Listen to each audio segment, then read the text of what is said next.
In today's video, I'm going to teach you how to change background in HeyGen.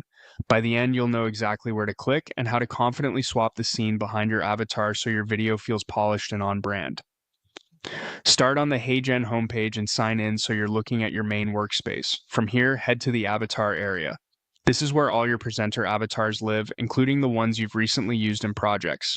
It's a quick way to jump back into something you were working on without hunting through multiple screens. Inside the avatar section, open the Recents view. This filters your most recently used avatars and related items, making it easier to pick up where you left off. If you don't immediately see what you need, click See All to expand the list. This gives you the full set of recent items rather than a trimmed preview, which is handy if you're juggling several versions or testing different looks.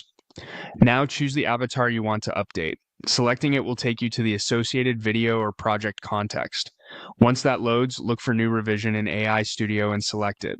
This creates an editable copy so you can make changes safely without overwriting the original. It's a best practice that keeps your previous version intact while you experiment.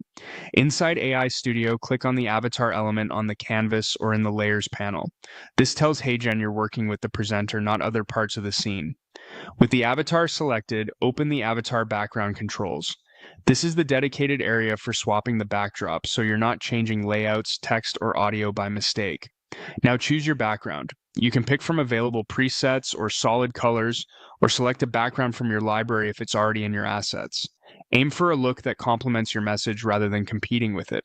Neutral tones and subtle textures tend to keep the focus on the presenter, while brand colors work well for intros, outros, or promotional content. If you're layering graphics or captions, consider contrast and readability.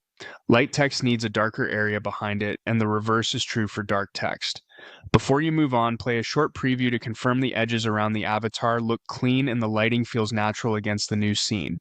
If the background feels too busy, scale it down, choose a simpler option, or adjust your text placement for balance. That's it. You've updated the avatar background and kept your original project safe with a revision. When you're happy with the result, your scene is ready for the next steps in your production flow.